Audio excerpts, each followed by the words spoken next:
Sejarah kita mengenal ada contoh manusia yang sangat sombong ketika Allah memberikan harta benda kepadanya, yaitu Qarun. Nama Qarun ini sangat melegenda ya. Sangat melegenda karena ini merupakan buah peringatan dan pelajaran bagi kita betapa harta ini bisa menyebabkan orang berubah menjadi sombong dan angkuh sehingga Allah Subhanahu wa taala murka kepadanya. Al-Quran banyak sekali menggambarkan tentang bagaimana perilaku Qarun. Dalam Al-Quran surat Al-Qasas misalkan, di sana kita menemukan betapa congkaknya Qarun ketika Allah sudah merubah kehidupannya. Sebetulnya Qarun ini masih keluarga dekat dengan Nabi Musa alaihi salam. Bapak dari Qarun ini adalah paman Nabi Musa alaihi salam, sehingga dia ada merupakan adik sepupuh dari Nabi Musa. Bahkan dalam riwayat sejarah, Qarun ini sebelum dia menjadi orang yang kaya raya, Qarun termasuk kelompok abid, orang yang ahli ibadah, orang yang menyembah kepada Allah sangat begitu rajin. Bukan hanya itu, Qarun merupakan orang yang sangat hafal dengan kitab Taurat. Mungkin kalau bahasa kita hafidz ya, seorang yang hafidz, hafal betul isi dari kitab Taurat. Dan dia dikenal dengan munawwir ya. Munawwir itu orang yang sangat merdu ketika dia membaca kitab Taurat. Ini kelebihan dari Qarun. Orang yang sangat soleh, orang yang ahli ibadah, hafal kitab Taurat dan memiliki suara yang sangat bagus ketika membaca kitab Taurat, sehingga dikala itu dia dikenal dengan munawwir, orang yang bersuara bagus. Tetapi kepribadian Qarun sangat berubah total ketika Allah Subhanahu wa taala menjadikan dia orang yang kaya raya. Semula dia meminta kepada Nabi Musa, "Wahai Musa, doakan saya supaya saya bisa melepaskan diri dari kemiskinan ini." Tatkala Nabi Musa mendoakan Qarun dan Allah merubah kehidupan Qarun dari semula orang yang papa, orang yang miskin, menjadi orang yang sangat kaya raya. Hartanya berlimpah ruah, istananya megah, gudangnya pun puluhan gudang, bahkan mungkin ratusan gudang yang isinya emas, perak, intan, berlian. Tidak model kita barangkali, kalau rumah kita gudangnya isinya barang-barang bekas. Tapi gudangnya Qarun isinya itu emas, perak, intan, berlian. Bahkan saking banyaknya kunci dan berat, sampai satu orang pun gak bisa membawa kunci itu. Harus dibawa oleh keledai-keledai. Ini Qarun, betapa banyaknya isi gudang dari Qarun ini. Kaya raya, tidak ada yang mengimbangi kekayaan Qarun ketika itu. Bahkan mungkin di zaman kita sekarang ini, sekaya-kayanya orang mungkin kalah dengan Qarun, yang isi gudangnya sudah luar biasa. Dia kalau keluar rumah selalu didampingi oleh 600 pengawal, Masya Allah. 300 orang dari kalangan laki-laki, 300 dari kalangan perempuan, selalu mengikuti, mengawal kemana Qarun ini pergi.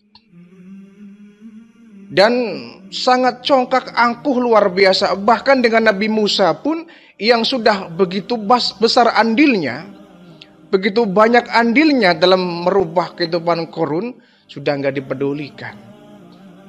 Semakin kaya semakin sombong, semakin kaya semakin angkuh, dan dia suka memamerkan hartanya kepada orang-orang di sekitarnya. Nabi Musa sebagai seorang saudara selalu tidak henti-hentinya mendoakan agar Qarun berubah, mengingatkan Qarun, "Ya Qarun, berubahlah, la tafrah, innallaha la yuhibbul farihin." Kau jangan terlalu berlebihan, berfoya-foya, bergembira, berbangga-bangga. Innallaha la yuhibbul farihin. Sesungguhnya Allah benci, tidak suka kepada orang yang suka menghambur-hamburkan harta, bersukaria, berfoya-foya, dan membanggakan dirinya. Tapi setiap kali Nabi Musa memperingatkan Korun gak pernah peduli. Sudahlah Musa, kau jangan banyak bicara, ini urusan saya. Nabi Musa sebagai seorang nabi, bahkan ini merupakan saudara dekat, tidak pernah bosan mengingatkan, menasihati Korun. Tapi dasar dia sudah angkuh dan sombong. Ketika Nabi Musa berdakwah, memperingatkan dan menasihati, hanya masuk telinga kanan, keluar telinga kiri. Sampai kemudian tibalah perintah dari Allah tentang zakat ini. Zakat ini kemudian disampaikanlah ke orang-orang kaya termasuk Korun. Wahai Korun, telah datang perintah dari Allah untuk zakat. Apa itu Musa zakat? Zakat adalah hartamu yang harus dikeluarkan. Hanya 1/4 saja. Ya, dulu 1/4 harta. Kalau sekarang 2,5 ya. 1/4 harta kau keluarkan Korun.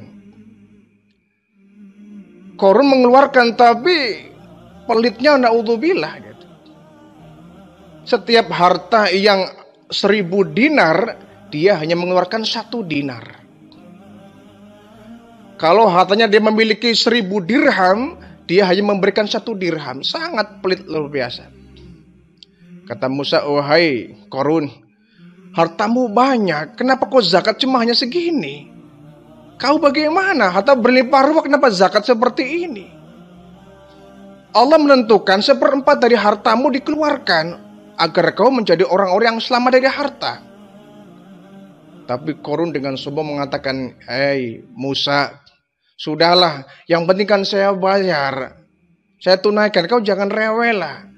Ini zakatnya. Tidak bisa Korun, Allah mintanya nggak segini. Mungkin kesal nih Korun. Sudah Musa, kau ini bagaimana? Kau kira jadi orang kaya itu mudah Musa? Tidak. Aku memiliki harta yang begitu banyak dan berlimpah ruah ini. Aku berjuang Musa. Aku peras keringat banting tulang. Aku bekerja siang, pagi, sore, malam. Jangan dikira aku dapat harta ini mudah Musa. Sulit dan penuh perjuangan. Kau datang enak sekali, zakat, zakat, zakat, zakat. Sudahlah, terima yang aku kasih. Kata Nabi Musa, hai Korun, ingatlah bahwa yang mewajibkan zakat ini bukan saya, tapi Allah, Tuhan yang telah merubah kehidupanmu menjadi orang kaya. Kau ingat nggak dulu? Kau orang miskin yang nggak berdaya, yang kemudian Allah merubah kehidupan kamu. Korun dengan sombong dan congkak bilang, hai Musa, kau salah. Aku jadi orang kaya bukan karena Allah, bukan karena doamu, tapi aku jadi orang kaya karena ilmuku. Karena ilmu pengetahuan akulah yang menyebabkan aku bisa jadi orang kaya. Hai Korun, kau jangan lupa daratan. Allah nanti marah dengan kamu. Aku gak peduli Musa, aku gak peduli. Aku sekarang jadi orang kaya bukan karena Allah, tapi karena perjuanganku, karena ilmuku. Ini congkaknya Korun. Padahal dulu dia ngerengek-ngerengek kepada Nabi Musa agar didoakan. Berangkat dari orang yang miskin, didoakan Nabi Musa, jadilah Korun jadi orang kaya, tapi dia lupa daratan. Na'udzubillah min dzalik. Satu hari Korun ini dia mengumpulkan teman-temannya, mengumpulkan orang-orang dekatnya. Curhat barangkali dia. Saya ini kesal dengan Musa. Kesal gimana Tuan Korun? Iya. Dia selalu bilang zakat, zakat, zakat, zakat. Enak sekali dia bilang mengambil hartaku. Ini kan harta perjuanganku. Aku nggak mudah mendapatkan harta ini. Dia kan jadi orang kaya itu mudah. Enak sekali zakat, zakat. Aku capek dengernya itu. Aku kesel dengan dia. Kata Korun ya. Kemudian pengawal-pengawalnya, orang dekatnya bilang, Wahai Tuan Korun, kami semua adalah orang-orang setiamu. Katakan kepada kami, akan kami lakukan. Katakan kepada kami apa yang harus kami kerjakan untuk Musa. Kalau sekarang kita usir Musa, bisa. Silakan Tuhan minta apa kepada kami, akan kami lakukan. Janganlah kalau diusir mah jangan, bagaimanapun dia saudara saya. Tapi kata Korun, saya punya rencana bagus nih. Apa Tuan Korun? Bisa nggak kalian mendatangkan seorang perempuan pelacur? Nanti dia akan saya suruh untuk mengaku bahwa dia telah berzina dengan Musa. Bisa Tuan Korun, bisa. Itu mudah. Dalam waktu yang sangat singkat dapatlah itu seorang perempuan pelacur ya. Bawa dihadapkan di depan Korun. Hai perempuan, aku ada proyek besar buat kamu, ada kerjaan buat kamu. Kalau kamu mampu mengerjakan pekerjaan ini, kau akan dapat hadiah dari saya. Apa Tuan Korun? Kata perempuan. Kau mengaku bahwa kamu telah berzina dengan Musa dan kau telah mengandung anaknya Musa. Cuma gitu? Iya, kau akui. Nanti aku akan mengumpulkan banyak orang. Akan saya kumpulkan ini, orang-orang satu kampung ini. Kau pidato, kau sampaikan bahwa kamu telah hamil dan telah berzina dengan Musa. Dengan begitu orang akan memandang hina kepada Musa dan Musa akan diusir beramai-ramai. Baik tuanku, itu mudah, kata perempuan ini. Akhirnya esok harinya, Korun mengumpulkan seluruh masyarakat luas ya, ditempatkan di lapangan yang sangat luas. Kumpulan di situ namanya orang kaya ya. Ngumpulin orang miskin kan mudah saja, orang kaya. Ngumpulin orang-orang gampang aja. Kumpul. Orang kira Korun mau bagi-bagi uang ini. Mudah itu. Satu kali teriak langsung kumpul. Berpuluh-puluh orang beramai di lapangan itu. Ketika orang sudah kumpul, tolong panggil itu Musa. Nabi Musa dipanggil. Datang Nabi Musa di tengah-tengah orang banyak. Kata Korun, wahai Musa, nih aku kumpulkan orang. Mumpung sedang banyak orang, sok kamu ceramah. Kau tausiah lah barangkali, kau dakwah lah. Mumpung lagi banyak orang nih, kau ceramah. Ini kesempatan baik buat kamu untuk berdakwah. Nabi Musa menjadikan, wah ini kesempatan emas, ini saya bisa berdakwah dengan mudahnya tanpa harus repot-repot ngumpulin orang. Naik Nabi Musa ke tempat yang agak tinggi di hadapan orang banyak. Nah, di sela-sela ceramahnya, dakwahnya, ini Nabi Musa mengatakan, siapa yang mencuri, maka hukumannya potong tangan. Siapa yang berzina, hukumannya adalah rajam. Dalam ceramahnya Nabi Musa bilang begitu. Korun tanya, wahai Musa, apakah hukuman itu berlaku untuk semua? Ya untuk semua. Semua orang? Iya. Termasuk kamu sendiri? Iya, termasuk saya. Kalau saya mencuri, silakan potong tangan saya. Kalau saya berzina, silakan rajam saya. Oh begitu Musa? Iya. Hukum Allah semua rata. Saya pun bisa kena kalau memang saya berbuat semacam itu. Kemudian, baik Musa, aku akan mendatangkan seorang yang mungkin kau kaget. Datang perempuan ini. Musa, kau lihat perempuan ini? Iya, kenapa dengan perempuan ini? Kau kenal enggak? Enggak kenal. Kau jangan bohong Musa. Jangan bohong bagaimana? Ini perempuan telah hamil dan dia bilang telah berzina dengan kamu. Jangan sembarangan bicara kamu. Zina-zina kapan saya kenal juga tidak? Saya nggak tahu Musa. Ini pengakuan perempuan ini, dia bilang ke orang-orang bahwa dia telah berzina dengan kamu. Dan dia sekarang hamil anaknya kamu. Nabi Musa kaget. Korun, jadi kau mengumpulkan orang untuk memfitnah saya? Demi Allah, saya nggak pernah berzina dengan perempuan ini. Dan saya pun nggak mengenal siapa perempuan ini. Udahlah Musa, akui saja. Saya nggak tahu. Saya juga tahu dari perempuan ini. Ayo perempuan, katakan. Kata Korun ini. Ini perempuan oleh Nabi Musa dipelototin dia. Dipelototin, nih perempuan gemetar di hadapan Nabi Musa. Takut dia.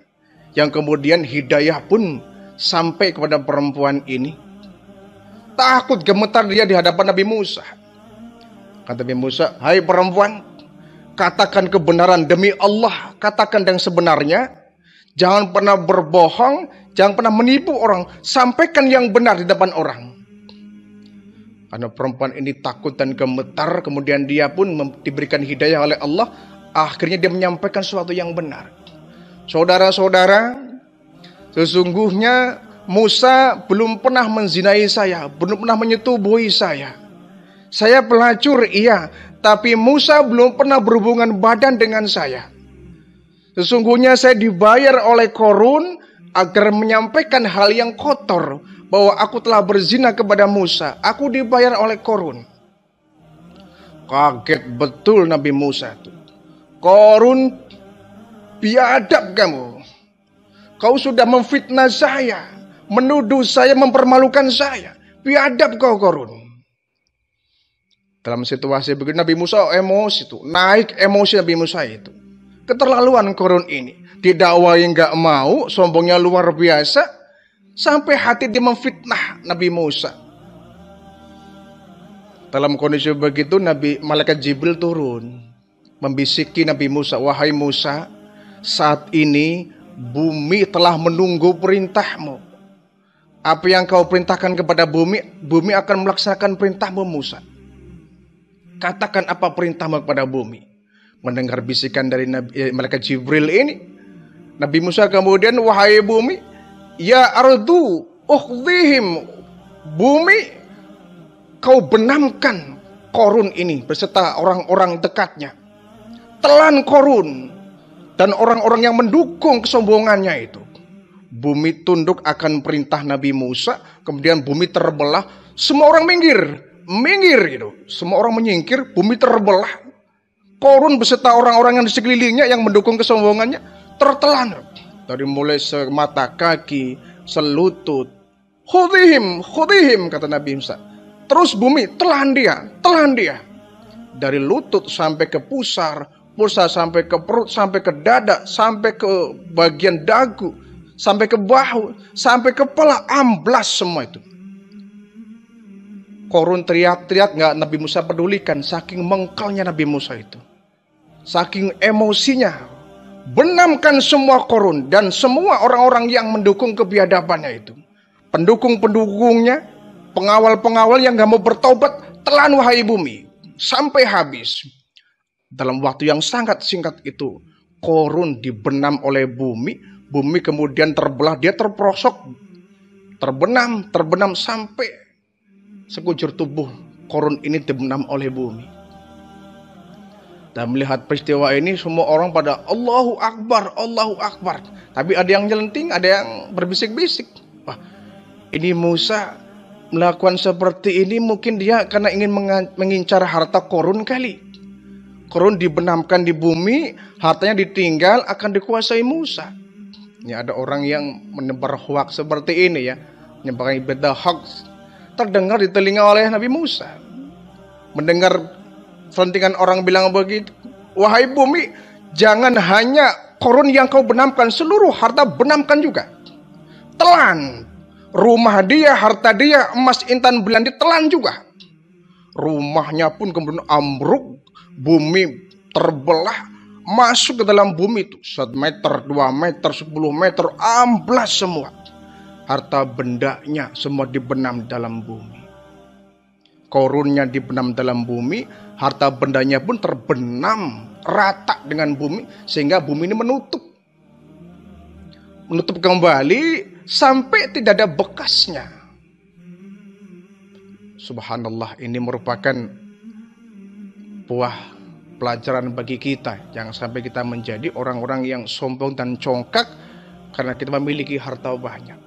Sehingga orang sekarang kalau dia mencangkul sawah ya, atau mencangkul dana, tiba-tiba dia nemu emas, intan, berlian, dia bilang apa? Ini ada harta karun.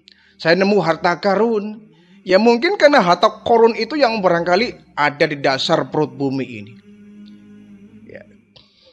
Jadi Allah Subhanahu wa taala akan murka kepada orang yang kaya, sehingga nanti ketika di hari kiamat di padang mahsyar nanti akan datang panggilan Allah, mana itu Qarun? Hadapkan kepada saya. Dalam sebuah hadis ya, dipanggil Qarun oleh Allah di padang mahsyar. Lalu apa?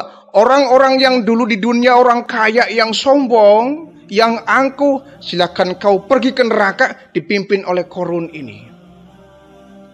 Qarun akan menjadi pemimpin rombongan orang-orang yang kaya yang sombong yang akan dimasukkan ke dalam neraka. Na'udzubillah min dzalik.